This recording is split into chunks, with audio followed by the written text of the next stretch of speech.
It's as close to time travel as we're gonna get. This week in music history with Marty Miller. That'd be me. Hello there. Let's do some time travel in less than 10 minutes. We will go through the week of April 13th to 17th, decades gone by. David Bowie inspiring others this week. I seem to draw a lot of bandages out of people and a lot of fan mail I get. And who's in trouble for doing what in 1993? Faces up to 15 days in jail and a $240 fine. And the big reveal in 1975. It's official. The Stones didn't want to break up the Faces. They didn't want to say, hey Woody, leave that lot, come with us. This week in music history with Marty Miller. We'll start in 1967 when Nancy and Frank Sinatra were number one on the singles chart with the song Something Stupid, making them the only father and daughter to have a number one single as a team until 2003 when Kelly Osbourne and her dad Ozzy went to number one. Frank was a funny one. What I do with my life is of my own doing. I live it the best way I can. I've been criticized on many, many occasions because of acquaintances and what have you. I don't do those things to have anybody follow me in doing that same thing, is what I mean.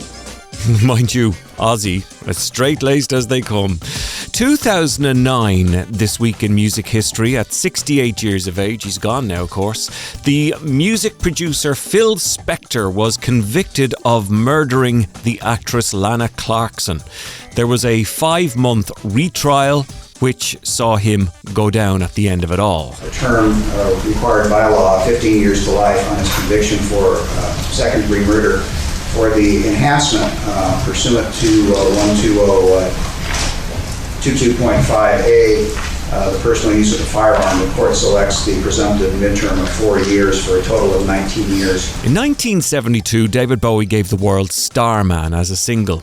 David was a green light, I suppose, for a lot of people to be themselves a little bit more. Here he is talking in a television interview around this time. I seem to draw a lot of bandages out of people and a lot of fan mail I get. A lot of it is awfully nice. I mean, they say, how's your baby and how's your wife and what's your mum's name and things like that. But some of them are worth framing. Can you tell us one or two of the framed ones? No, I couldn't really. No, they really are quite heavy. Heavy-duty letters, they are. In 1975 this week, after rumours that maybe it was going to be Jimmy Page or could even have been our own Rory Gallagher, who would replace Mick Taylor as guitarist in The Stones. A press release confirmed that Ronnie Wood of the Faces was in. Ronnie's first show was a freebie on a truck rolling down Fifth Avenue in New York City. The Stones didn't want to break up the Faces. They didn't want to say, hey Woody, leave that lot, come with us. But which was very nice of them, really, because yes, they could have been cutthroat about it. For sure. But when you heard that Mick was leaving, was there even a fantasy glimmer like... Ooh. No, because in the car, even when we arrived at Stigwood's, I still had no idea what was going on. I just thought they were sort of talking privately, This week in 2001, the punk pioneer Joey Ramone, singer with the Ramones, died after losing a battle with lymphatic cancer.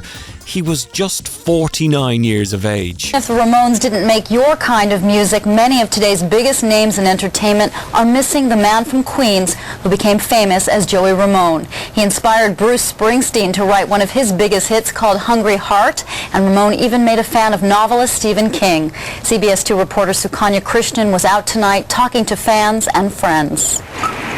The message on one candle outside CBGB's read simply, "Thanks, Joey." He saved the music scene, actually. Meanwhile, at just age 21, in 1960, while touring the UK, the singer Eddie Cochran was killed when the taxi he was travelling in crashed into a lamppost. Cochran's big hit at the time was 3 Steps to Heaven. The taxi driver, a fella called George Martin, now not the George Martin of Beatles fame, was convicted of dangerous driving, fined 50 quid and disqualified from driving for 15 years and was sent to prison for 6 months. This eyewitness recalls that morning in 1960. When it hit the post side on and it threw everything and everybody out onto the grass. Well, anything in the road, it was all on the ground. And it was just like a battlefield. 1993 this week, David Lee Roth was arrested in New York in Washington Square Park for trying to buy a 10-quid bag of marijuana. Lee Roth was busted for buying a $10 bag of marijuana during a police sweep of New York's Washington Square Park last Friday afternoon. The ex-Van Halen frontman, in town to record a new solo album, faces up to 15 days in jail and a $240 fine. When two big worlds collide, Tupac on stage in 1996 at the 38th Grammy Awards, where he announced a reunion tour for the band Kiss. This was the first time all four members had appeared together in over 15 years and in full makeup. We need to shock the people. So let's shock the people. Now, these my homeboys.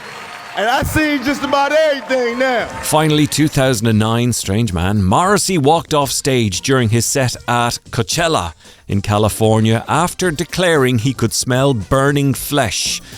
Now, he is very much a staunch vegetarian, took offence at the smell coming from nearby barbecues and ended his set. I can smell burning flesh.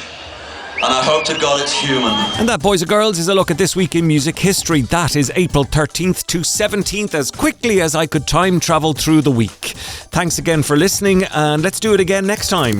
Zipping through a week in a matter of minutes. This Week in Music History, the podcast.